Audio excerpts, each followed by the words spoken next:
พี่น้องเอ้ยเบิ่งในยานางฮะลายกระโดดเนาะเพิ่นว่ายานางพุ่มได้เนาะคอยังเกาะคอแควคอแควโดยแล้วผู้ที่ใส่แขวยังได้ให้บัดนี้เนาะใช่ยัง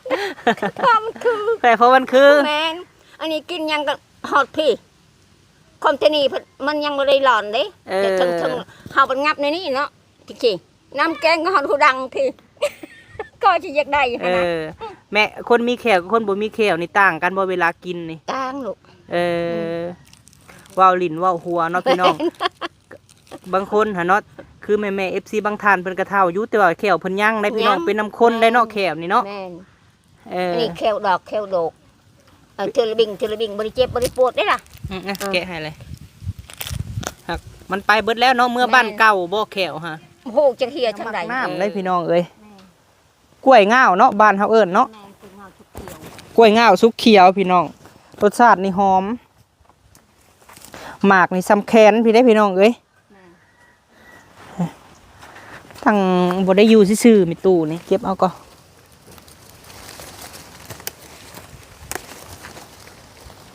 เก็บเอานอกคาก่อนพี่น้องเอ้ยนี่อันนี้นอกคามันน่ะมันยังใหญ่อยู่นี่พี่น้องเอ้ยแต่เฮาครัวมันบ่ได้บวบที่เฮามาปลูกกำลังเกิดเห็นบ่นี่กำลังเกิดกำฝนห้ำใส่นี่ก็เกิดคักแล้วนี่พี่น้องเอ้ยแม่อันนี้มักบวบเพราะเด้อแคมหัวนี่ค่ะเนาะค่ะเก็บเมื่อก่อนเนาะเฮือนในป่าพุ่นเลยในหัวเฮาก็บ่ได้คิดพี่น้องเอ้ยว่าเฮาสิค้ำขายเนาะที่ดินตอนหญ้าที่ผู้ใหญ่เพิ่นซื้อให้เฮาหั่นนะอย่างเช่นคือแม่ตู้วีแล้วก็พี่ละไมพี่น้องบางทีเพิ่นนั่งเบิ่งเฮาอยู่เนาะอันมาต่อเติมเฮือนหลังนั้นพี่น้องเอ้ยตอนนั้นบ่พอมีหาเงินก็พอได้เนาะช่วงเฮ็ด YouTube แรกๆหันปะลุงเอ้ยเฮ็ดเพดานก็เบิดประมาณ100,000กว่าพี่น้องเอ้ยเฮ็ดเพดานต่อออกมาเบิดหลายแล้วปะลุงเอ้ยแต่ว่าคือตอนนี้หั่น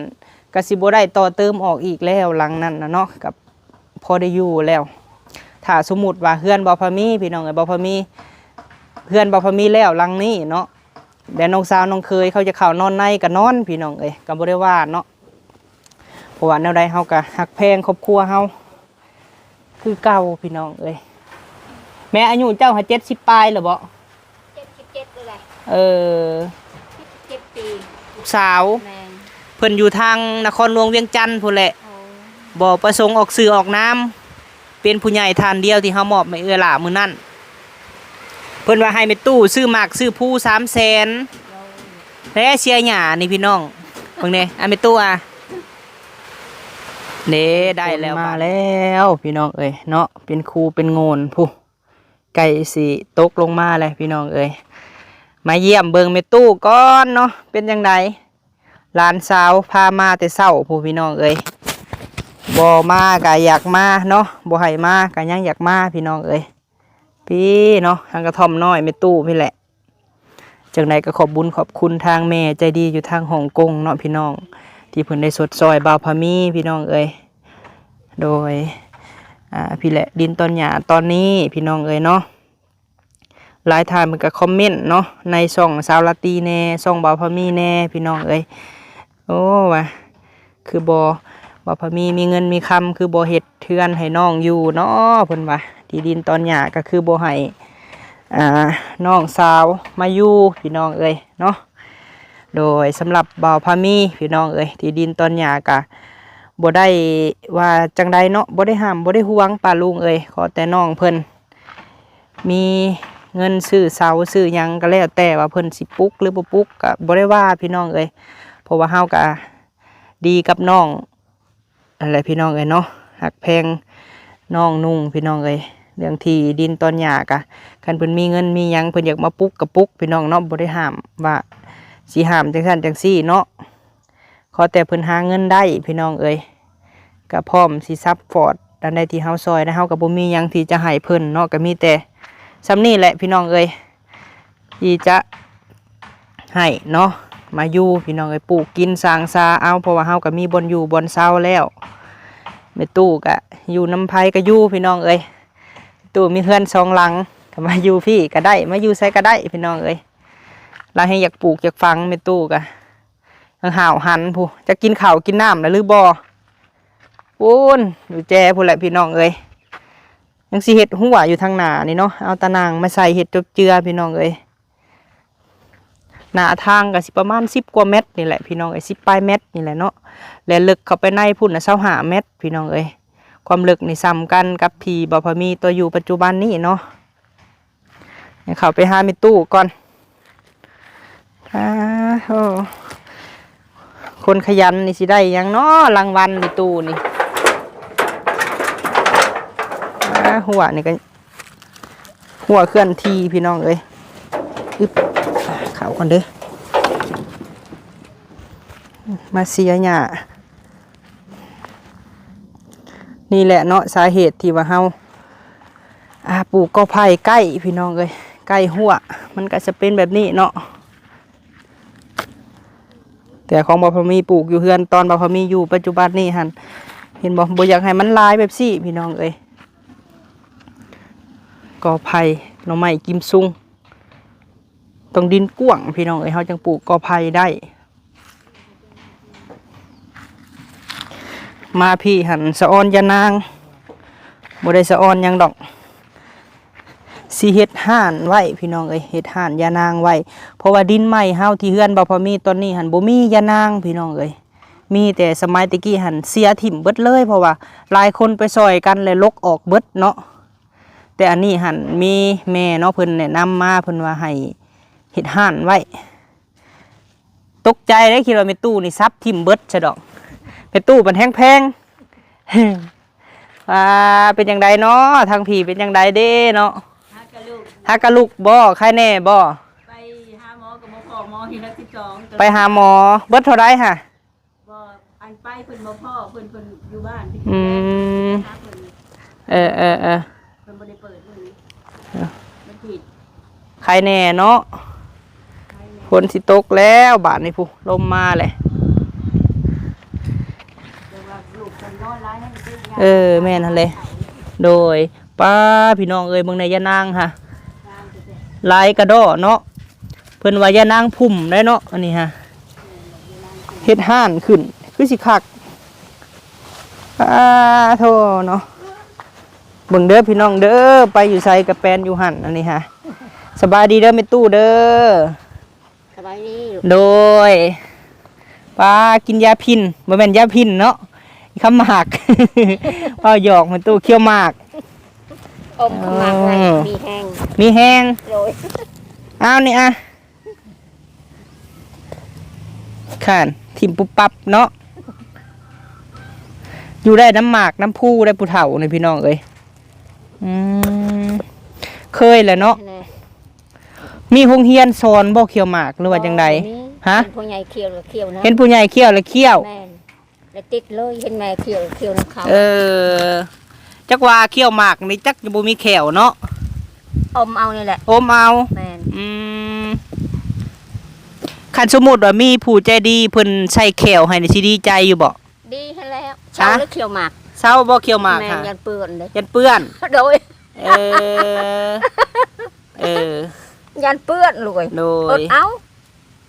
ฝากสนับสนุนแขวเลยเด้อพี่น้องเด้อผู้ใดใจบุญกันเลยไปตู้บ่ขอยังบ่ในชีวิตนี่นะขอแขวพาก่อนเอาใหม่เบิ่งกล้องเฮามันบ่ได้แม่เอ้ยเดี๋ยวแป๊บนึงในชีวิตขอยังก็ขอแขวโอ้ยแล้วผู้สิใส่แขวยังได้ให้บัดนี้เนาะใส่ยังมันคือเพราะมันคือแม่นอันนี้กินยังก็ฮอดพี่คอมเทนีมันยังไม่ได้หลอนเลยแต่ทั้งเฮาเป็นงับในนี้เนาะจริงๆน้ำแกงก็ฮอดหูดังพี่ก็จะอยากได้นะแม่คนมีแขวกับคนบ่มีแขวนี่ต่างกันบ่เวลากินนี่ต่างลูกว่าวลิ้นว่าวหัวเนาะพี่น้องบางคนหาเนาะคือแม่ FC บางท่านเพิ่นก็เฒ่าอยู่แต่ว่าแขวเพิ่นยังได้พี่น้องเป็นน้ำข้นได้เนาะแขวนี่เนาะอันนี้แขวดอกแขวดกเทเลบิงบริเจ็บบริปวดได้ล่ะแกะให้เลยหักมันไปเบิดแล้วเนาะเมื่อบ้านเก่าบ่แขวฮะโหจะเฮียทางใดคือจะเฮียน้ำขมักคำพูนี่แหละ กินหยังก็บ่แซ่บเนาะคันบ่มีแขวนี่ โอ้ยบ่ได้นี่ แกะร้อนโลด ใช่จับไม้ให้แน่อ่ะอันเด้อ บ่มีหัดเล็บงอมหญ้า อืมกินข้าวเลย กินแล้วเลย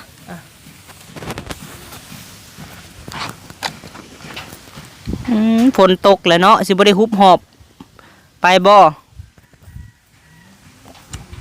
มันตกอยู่ ผู้เฒ่านี่ต้องเคี่ยวหมากพี่น้องเอ้ยเนาะขาดบ่ได้นี่เคี่ยวหมากแกวัยรุ่นคือจุมเฮานี่บ่ได้กินอย่างอื่นแต่กินกาแฟพี่น้องเอ้ย พวกบางคนก็ชูบยา กินกาแฟแน่ คือลูกก็บ่ได้ชูบยาอยู่ไป บ่ได้สูบได้เฮายำเป็นพยาธิ แต่กินอยู่คาปูชิโน่พี่น้องส่วนหลายสิกินฮะพวกปั่นชาเขียวอีหยังกินอยู่แต่ว่าบ่ได้สูบเนาะยานี่จะเป็นตับเป็นปอดหมากนี่บ่เป็นปอดบ่แม่ บ่ได้อื่นน้ำมันใครออกมา เบิ่งพี่น้อง บ่เป็นก็บ่จักแล้ว อุดมสมบูรณ์คักได้สวนเพิ่นนี่ลูกเคยเพิ่นมาเฮ็ดให้เนาะ โดย และคักแล้วบัดนี้แม่ผู้เพิ่นซื้อให้เพิ่นก็เบิ่งอยู่ทุกคลิปพี่น้องเอ้ยเพิ่นก็แนะนำอยู่ว่าบ่ให้อันนั้นอิหยังบ่ให้ซับถิ่มเนาะยานางนี่แม่ตู้วีเพิ่นก็บอกตลอดว่าบ่ให้ซับถิ่ม โอ้ให้บ่จักเจ้าของกิน ตู้แพงๆติ แม่ไปหาอยู่ป่าก็พอเห็นเด้อลุกมาแล้วเพิ่นบุกเบิกแล้วหมดระยะนางก็ได้ บัดบ่พอมีเงินพี่น้องเอ้ยซื้อก็มะม่วงมาปลูกเนาะเฮ็ดเป็นแถวไป ปลูกพรมีหญ้า แม่นอันนี้หั่นมันโล่งโพ่นนะพี่น้อง แม่ ถ้าต้นกล้วยนี่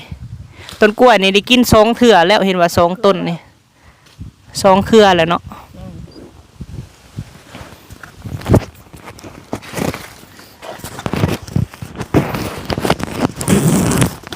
หญ้าดกอะลิหญ้านี่เฮาเห็นบ่พี่น้องค่าเฮาคูณใส่หญ้านี่เนาะต้นกล้วยนี่ค่ะใหญ่เลย มันเป็นฝุ่นเนาะ แม่นกล้วยนี่ค่ะมักน้ำได้พี่น้องเอ้ย แม่ กล้วยง่าวเนาะบ้านเฮาเอิ้นเนาะ แม่เป็นเงาทุกเขียว กล้วยง่าวสุกเขียวพี่น้องรสชาตินี่หอมหมากนี่ซ้ำแขนพี่ได้พี่น้องเอ้ย แม่ ทั้งบ่ได้อยู่ซื่อๆมีตู้นี่ อยู่บ่ได้มันบ่แล้วลูก สมมุติว่าคันมีคนจ้างให้ไปเสียหญ้าแถวนี้เจ้าก็สิไปอยู่บ่ บ่บ่ไหว บ่ไป แม่น คันเฮ็ดของตัวเองเลยเฮ็ดบ่ เฮ็ดไปก็คันมีหมู่จะไปอยู่ เออ เมื่อวานนี่ก็เชียร์อยู่พุ่นเด้เชียร์อยู่ชวนโตเฮือนหลังนั้น เออ อันหูจิงไข่ชิบกาวนั่นแล้วมันอยู่ เชื่อแล้วว่าเพิ่นสั่นออกพร้อมได้พี่น้องดินเนาะ ยันมันยั่งอีกนะยันห่างมันยั่งลงคือเก่าบ่ตายเดิลูก นี่ก็มะม่วงนี่คันสุดนี่ก็ได้หลายกกเติบได้พี่น้องเอ้ย ไปแล้วจะปลูกไก่เป็นขวบไรเห็นคน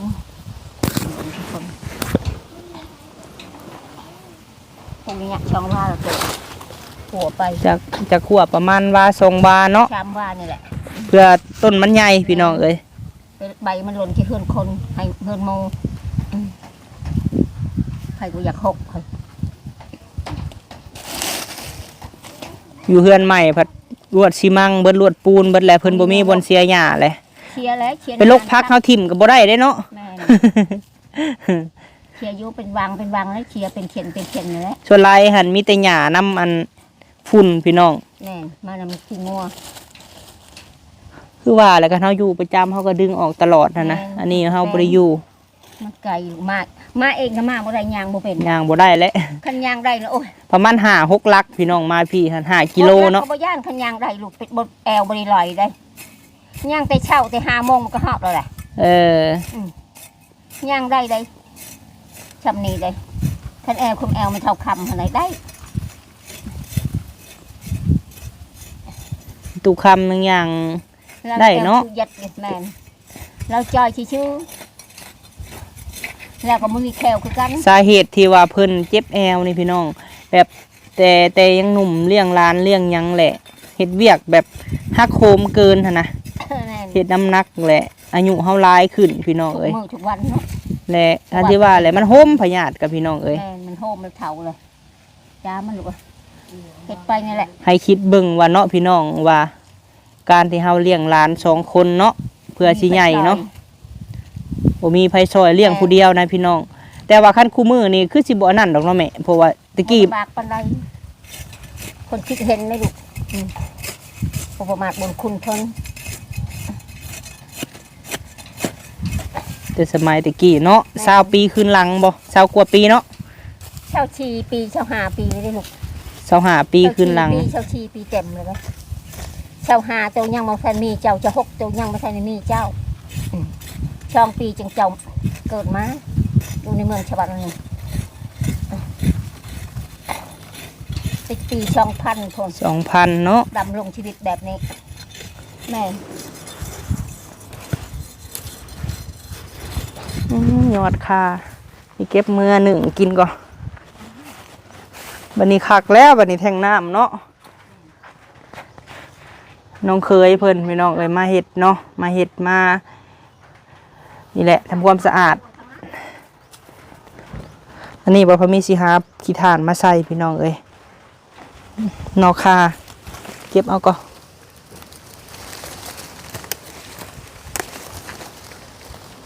เก็บเอานอกค่ะก่อนพี่น้องเอ้ยมาหนึ่งกินนี่อันนี้นอกค่ะจะสิกินได้หรือบ่เนาะเมื่อไหร่เห็นเลมเอาเมื่ออยู่ได้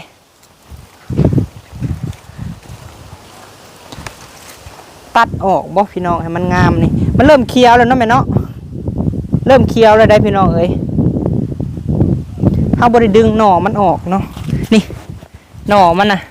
มันยังใหญ่อยู่นี่พี่น้องเอ้ยแต่เฮาคั่วมันบ่ได้บวบที่เฮามาปลูกกำลังเกิดเห็นบ่นี่กำลังเกิดกำพ้นห้ำใส่นี่ก็เกิดคักแล้วนี่พี่น้องเอ้ยแม่อันนี้มักบวบเพราะเด้อแคมหัวนี่ค่ะเนาค่ะเก็บเมื่อก่อน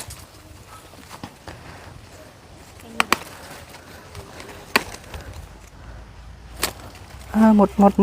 ด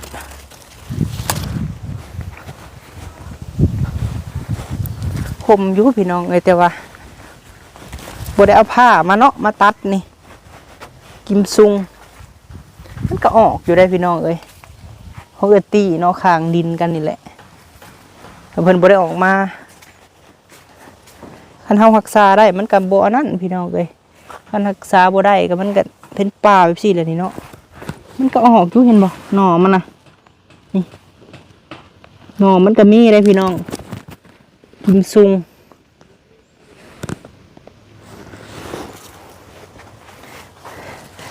แนวกินไม่เท่าแนวกินเพิ่นก็มากพี่น้องเอ้ย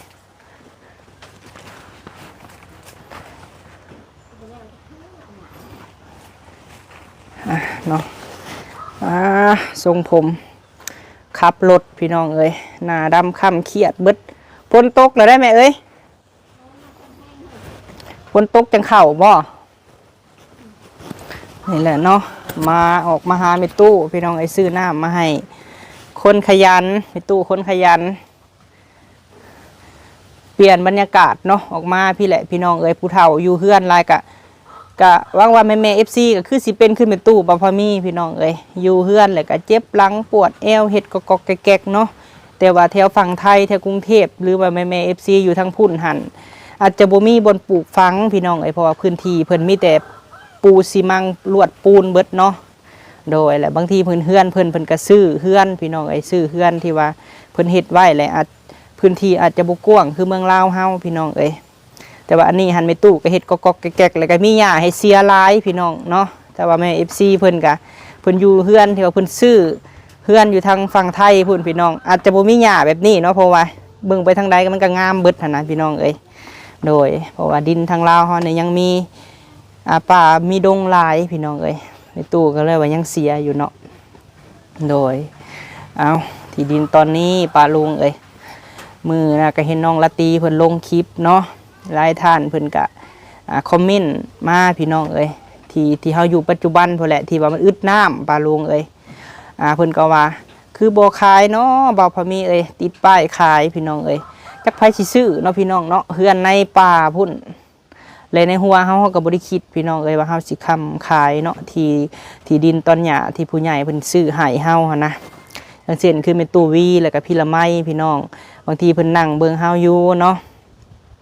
อันมาต่อเติมเฮือนหลังนั้นพี่น้องเอ้ยตอนนั้นบ่พอมีหาเงินก็พอได้เนาะช่วงเฮ็ด YouTube แรกๆหันปาลุงเอ้ยเฮ็ดเพดานก็เบิดประมาณแสนกว่าพี่น้องเอ้ยเฮ็ดเพดานต่อออกมาเบิดหลายแล้วปาลุงเอ้ยแต่ว่าคือตอนนี้หันก็สิบ่ได้ต่อเติมออกอีกแล้วหลังนั้นนะเนาะกับพอได้อยู่แล้ว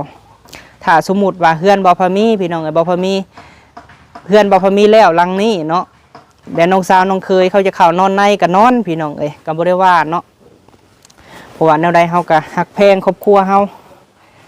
คือเก่าพี่น้องเอ้ยเฮ็ดก็เบิดหลายแล้วพอมีเฮ็ดเพดานเบิดเลยเฮือนหลังนั้นน่ะเฮ็ดเพดานก็เบิด 80,000ตะกี้พี่น้องเอ้ยเนาะประมาณ3 ปีก่อนหั่นนะแล้วก็ทางปูกะเหลาะกะโลใหม่ก็เบิดแสนปลายพุ่นแหละเนาะโดยนั่นแหละน้ำในบ่มีเพราะว่าคือช่วงฝนแบบนี้เนี่ยก็สิสบายแนวหนึงพี่น้องเพราะว่าเฮามีหางลิ้นเฮามีสายคาแล้วเฮาสิโต่งเอาเนาะปัญหาหลักๆก็คือมันบ่ได้หัวใส่หัวมันก็พออยู่ได้พี่น้องแต่มันเป็นเฮือน2ชั้นเนาะเพราะว่าทั้งเทิงก็บ่มีไผนอนพี่น้องเอ้ยมีแต่เมียนเครื่องเมียนของมีแต่หนูและนอนอยู่เทิงพุ่นมานอนตารางเอาทุกมื้อนี่น้องเคยกับน้องสาวเพิ่นก็ต่อออกทั้งข้างพี่น้องเอ้ยแต่เพิ่นแต่งงานพุ่นแหละเพิ่นก็ต่อออกทั้งข้างแต่บ่พอมีแบบเรือนซ่านบ่พอมีแล้วเนาะเฮากับไปมาๆคือเก่าพี่น้องเอ้ยเป็นห่วงเบิดทั้งตัวนี้แล้วก็ตัวนั้นเนาะโดยบ่แม่นว่าเฮามีตอนใหม่แล้วเฮาก็สิบ่เป็นห่วงตอนเก่าพี่น้องเอ้ย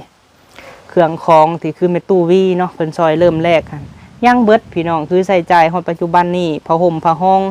นับแต่ถ้วยบ่วงเนาะพี่น้องก็ยังใส่ของแม่ตู้เพิ่นซื้อให้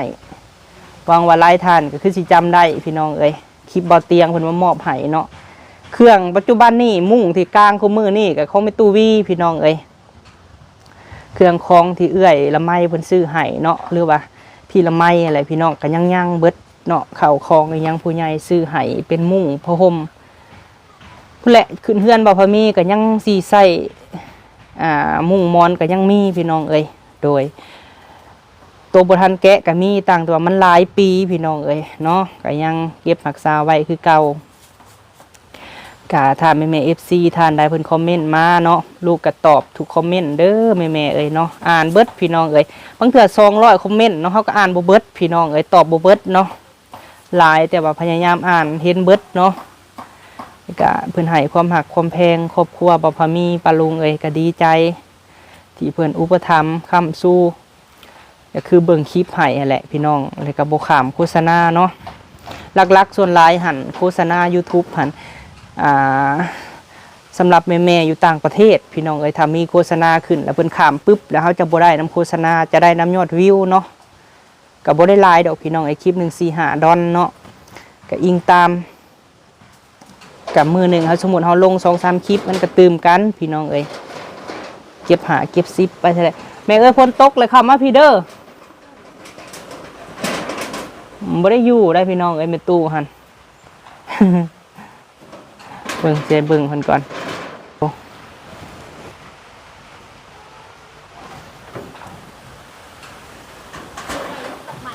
ฮะได้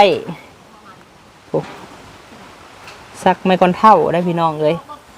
70 กว่าอะไรไม่ตู้หั่น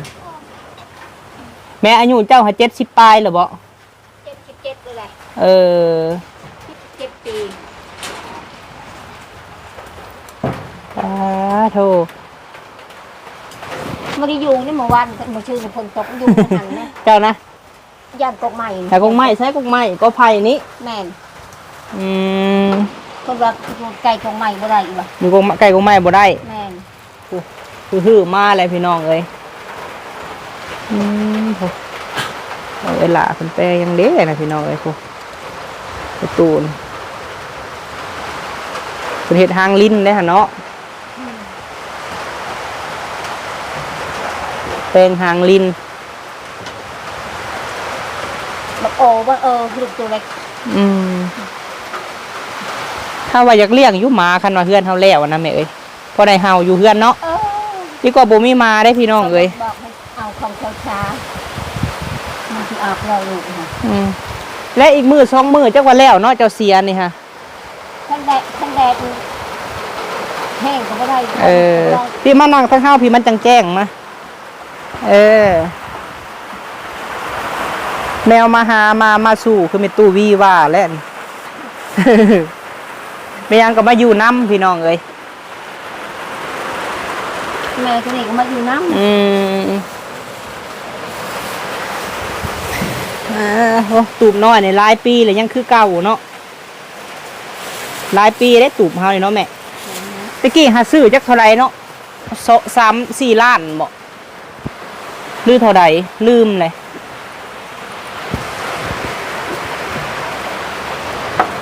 บ่ได้เมื่อยบ่ บอก คนตัดกระดานมาแล้ว ฮะ คนตัดกระดานแล้ว พี่น้องเอ้ย